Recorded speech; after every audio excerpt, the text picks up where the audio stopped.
Faly miarahaba antsika rehetra indray a tratran'izao fotoana izao izay ahafahantsika mandinika ny tenin'Andriamanitra ary mitondra ny teny fampahirizana hiaraka hivavaka isika. Andriamanitra rainay izay any an-danitro, misaotra anao zahay mbola nomenao ty fotoana ity ahafahana indray mianatra sy mandinika ny teninao. Inganeny fanahinao masina no hitari-dalana anay mba tonga anay ahazo fampahirizana avy amin'ny alalan'izany teninao izany. Dia amin'ny anaran'i Jesosy Kristy no angatahana mivavaka. Amen. Mandritra ny ty fotoana ity isika dia andre fampahirizana, ary ny fampahirizana izay hoentina eto dia mahakasika ny lohahevitra hoe ny tian'i Kristy mba hananan'ny kristianina. Ny tian'i Kristy mba hananan'ny kristianina. Hojerentsika mialohan'izay ny teny hoe kristianina satria betsaka ary marobe izany mitondra n'izany anarana izany. Ny fanontaniana mipetraka izany dia hoe tena kristianina ve ianao? Mialohan'ny hamaliana izany fanontaniana mahakasika ahasianao izany dia andeha hovalitsika reto fanontaniana reto hoe avy aiza marina ny havian'izany teny hoe kristianina sy izany anarana hoe kristianina izany, ary inona no hevitra izany, inona no heviny?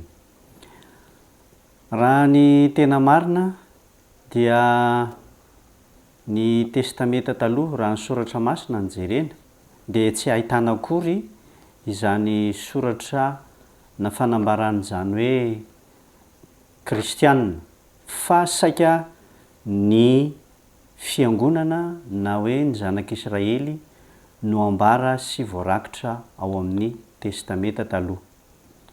Ao amin'ny testameta vaovao kosa no ahitantsika izany. Raha ny testameta taloha dia i Mosesy no niresaka tamin'ny zanak'Israely, ary hoy Mosesy tamin'ny Arona: lazao amin'ny fiangonana dia ny zanak'Israely hoe manatona eo anatrehan'i Jehova fa efa reny ny fimonomonanareo. Izany teny izany dia milaza fa ny zanak'Israely na ny fiangonana no matetika ambaran'ny soratra masina. Ireo mpino an'Andriamanitra tamin'ny andron'ny testameta taloha dia ny fiangonana sy ny zanak'Israely rehetra.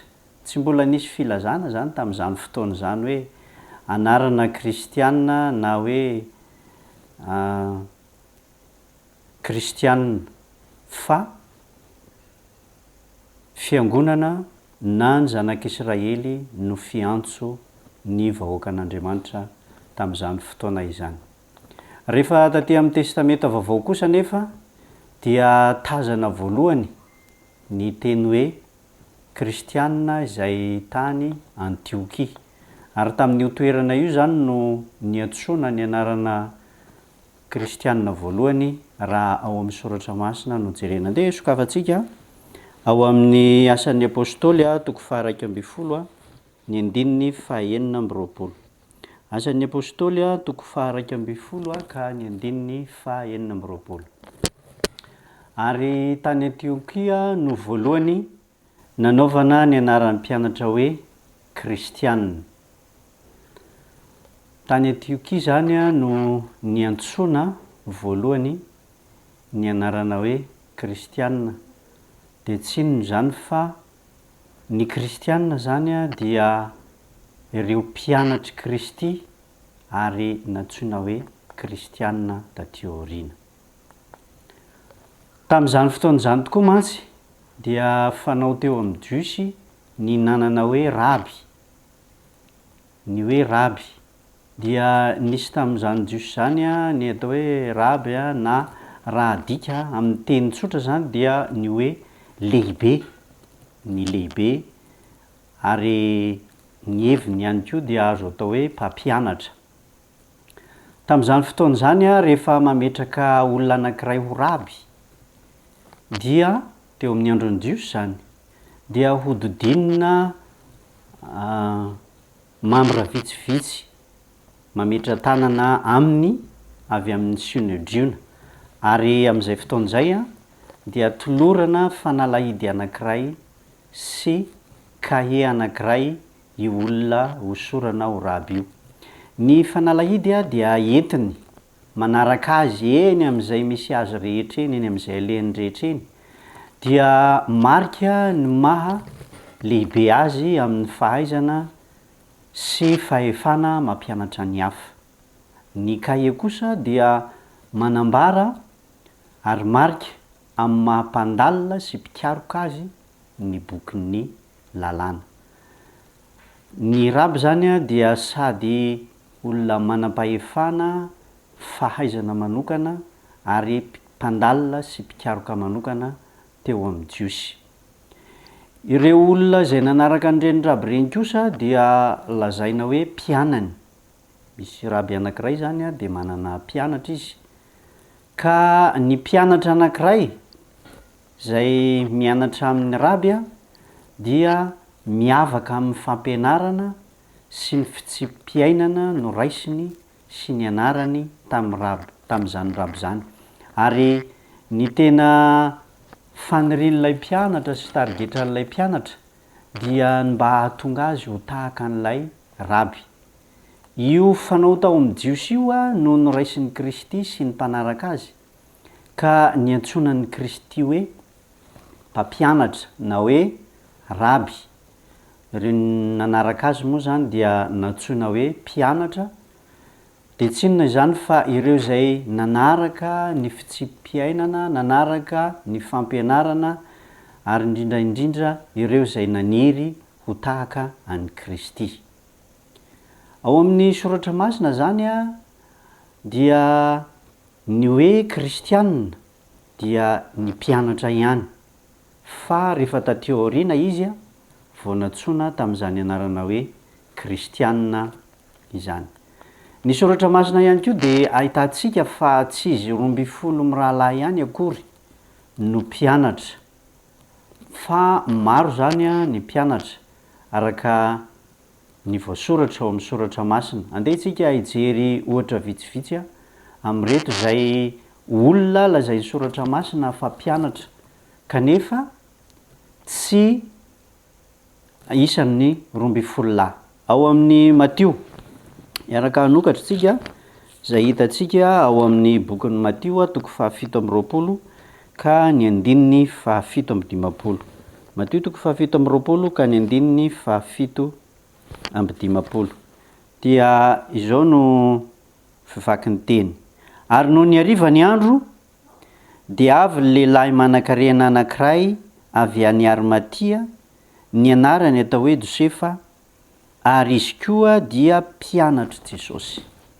Misy lehilahy anankiray zany avy any Arimatia, ny anarany atao hoe Josefa, fa mpianatra Jesosy izy. Manambara zany fa misy mpianatra, zany hoe mpianatra no iantsonan'ireo olona nanaradian'i Jesosy sy nianatra taminy, kanefa tsy ao anatin'ny 12 lahy. Misy ihany koa vehivavy ao amin'ny soratra masina izay lazaina sy ambara fa mpianatra. Ao amin'ny asan'ny apôstôly, asan'ny apôstôly toko 7 ny 9:4. Asan'ny apôstôly toko 7 ka ny 9:4. Asan'ny apôstôly toko 7 ka ny 9:4. Ary tany Jopa nisy vehivavy mpianatra atao hoe Tabita, izany hoe raha adika Dorcas. Nisy vehivavy mpianatra atao hoe Tabita. Araka izany teny zany a dia misy vehivavy zany ny mpianatra Kristy, fa tsy izy 12 mirahalahy ihany. Misy ihany koa izay efa taty aoriana mbola nantsoina ihany hoe koa mpianatra. Raha mijerytsika ao amin'ny asan'ny apôstôly toko 2:12, asan'ny apôstôly toko 2:12 ka ny andininy voalohany zao no vaky ny teny amin'ny anaran'i Kristy. De tonga tany Derba sy Listra koa izy, ary indro nisy mpianatra anankiray atao hoe Timoty, zanaky ny vehivavy Jiosy izay nino fa Jentilisa ny rainy. Araka ny hitantsika zany a, dia akoatran'ny 12 lahy dia natsoina hoe mpianatra ireo mpanaradia an'i Kristy, ary rehefa taty aoriana izy ireo dia natsoina amin'ny anarana hoe kristianina. Ny atao hoe kristianina zany dia ireo mpianatra Jesosy Kristy izay mihazona ny fampianarany sy ny fitsipika sy ny ohatra nomeny arahana, ary indrindraindrindra dia tsy inona zany fa ny fampianarana izay nandidiny mba ho arahany reto mpianatra ireto, ka dia lasa kristianina izy ireo. Miantso atsika zany Jesosy Kristy raha tena kristianina isika. Ny hevitry hoe ny kristianina zany dia mpianatra manaradia azy, ka miantso atsika izy: entony ziokako ka mianara amiko, fa malemy fanahy sady tsy miavina-po aho, dia hita fitsaharana ho amin'ny fanahinareo ianareo. Mateo 1:20. Araka zany teny izany dia miantso atsika Kristy mba ho tonga mpianatra, mba mianatra aminy isika, ary zany no mahatonga atsika ho kristianina. Ny tena kristianina zany ry havana malala dia tsy inona fa mpianatry Kristy, ireo tena mpianatry Kristy, ary izay mihitsy no fanirian'i Kristy mba hananatsika toetra tahaka ny nananan'ireo mpianatra ny maha kristianina antsika. Aoka ho tena kristianina ianao dia mpianatry Kristy izay mihazona hatrany ny fampianarany sy ny fitsipika ary ny ohatra nomeny arahana. Raha fitiantsika zany ny zavatra nambara teto dia ny fanirian'i Jesosy Kristy dia mba hahatonga atsika ho tena kristianina marina. Ny fanirian'i Jesosy Kristy mba ho tena mpianana isika. Ny hevitra hoe zany, ny anarana hoe zany kristianina dia midika hoe mpianatra, ary ny mpianatra zany dia mandala mianatra maniry ho tahaka ny mpampianatra, ka ao amin'ny soratra masina dia i Kristy no mpampianatra, ary ny mpianatra dia ireo kristianina. Ka mba hahatonga atsika ho tena hanana sy hiaina izany anarana izany, dia manao antso amintsika Jesosy Kristy hoe mianara amiko, fa malemy fanahy sady tsy miavina-po. Aoka isika hianatra an Jesosy Kristy, aoka isika hianatra an Jesosy Kristy, na ny fomba fiaina, na ny fomba fiteny, na ny toetra izay rehetra, dia izay no fanirian'i Jesosy Kristy mba hananatsika an'izany toetra maha-mpianatra izany, dia hanarahantsika ny diny, ary indrindraindrindra mba ny hanahafatsika azy, hanahafatsika ny toetrany, hanahafatsika ny fiteniny, hanahafatsika ny fomba fiasany, ary hanahafatsika ny fitiavany. Ny fiadanan'ny Tompo ho aminao, ho amintsika rehetra izao manaraka izao fandarana izao, ka mba ho tena kristianina tahaka ny mpianatra isika, dia miezaka ny hanahaka an Jesosy Kristy, dia ilay mpampianatra lehibe izay manasa azy sy manasa anao mba ho tonga sy hianatra amin'izany mpampianatra izany. Amintsika rehetra ny fiadanan'ny Tompo hiaraka hivavaka isika. Andriamanitra rainay masina indrindra izay ny an-danitra, misaotra anao zahay noho ny fitahinao sy ny famindramponao, mbola nahazoanay indray izany teny izany, dia mba hahatonga anay ho mpianatrao amin'ny alalan'i Jesosy Kristy, ary mba hanahaka azy amin'ny fomba fiainanay ka dia hitondra ny anarana hoe kristianina izahay kanefa mifanaraka amin'ny toetra nananan'ireo zay tena mpianatra ao dia manara-dianao amin'izao fiainana misy anay izao. Mitahi ny mpanaraka ny fandarana rehetra, mitahi izao fandarana izao ary misy matoky izay fa hiaro anay amin'ny ratsy anao. Ho anao rery ihany ny voninahitra sy ny dera ny laza saotra amin'ny anaran'i Jesosy Kristy. Amen.